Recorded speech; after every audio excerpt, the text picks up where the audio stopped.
कहा जाता है शिवलिंग केवल पत्थर नहीं होता, पर सच क्या है 90% भक्त यह रहस्य जानते ही नहीं। आज जो आप जानेंगे वह आपकी हर शिव पूजा का अर्थ बदल देगा। एक प्राचीन मंदिर में तपस्वी अपने शिष्य को शिवलिंग के सम्मुख लेकर आए। शिष्य के मन में एक गहरी जिज्ञासा थी, गुरुदेव जिसे दुनिया केवल एक पत्थर मानती है, उसमें महादेव का पूरा परिवार कैसे समाया है? ऋषि बोले, पुत्र यह शिवलिंग केवल पत्थर नहीं, यह ब्रह्मांडीय ऊर्जा और दिव्य परिवार का साक्षात मिलन स्थल है। आज मैं तुम्हें इसके प्रत्येक भाग में बसे देवताओं के दर्शन कराऊंगा। उन्होंने शिवलिंग के आधार की ओर संकेत किया, जहाँ से जल प्रवाहित होता है। जल निकलने के मार्ग के दाहिनी ओर का भाग भगवान गणेश का स्थान है। जो भक्त यहाँ श्रद्धा से स्पर्श करता है उसके जीवन के सभी विघ्न दूर होते हैं और उसे रिद्धि सिद्धि का आशीर्वाद प्राप्त होता है। फिर आशी ने जल मार्ग के बाईं ओर संकेत किया, यह स्थान महादेव के तेजस्वी पुत्र कार्तिकेय का है। यह शक्ति, साहस और विजय का प्रतीक है। यहाँ ध्यान करने से भय नष्ट होता है और शत्रुओं पर विजय का आत्मबल प्राप्त होता है। तभी उसकी दृष्टि जलमार्ग के मध्य भाग पर गई, एक सर्पाकार उभरी हुई रेखा। ऋषि बोले, यह मध्य का सर्पाकार भाग महादेव की लाडली पुत्री अशोक सुंदरी का स्थान है। यहाँ जल अर्पण करने से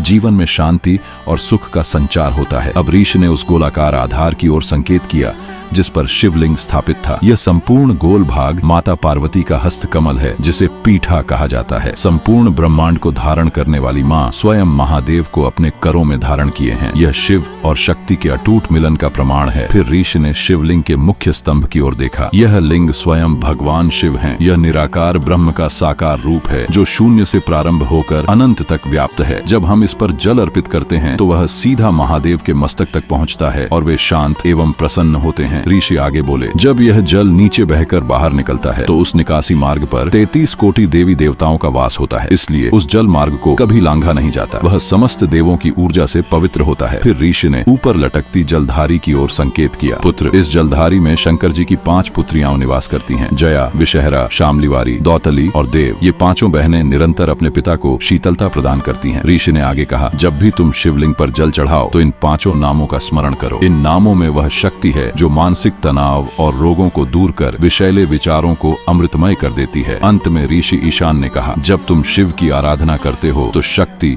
गणेश, कार्तिकेय और समस्त देवताओं की एक साथ पूजा करते हो। शिष्य का मन ज्ञान के प्रकाश से आलोकित हो उठा। यदि यह रहस्य तुम्हारे हृदय को स्पर्श करे तो इसे अपने तक सीमित मत रखना। इस कथा को शेयर करें और ऐसी ही गूढ़ रहस्यमयी पौराणिक कथाओं के लिए पौराणिक ज्ञान को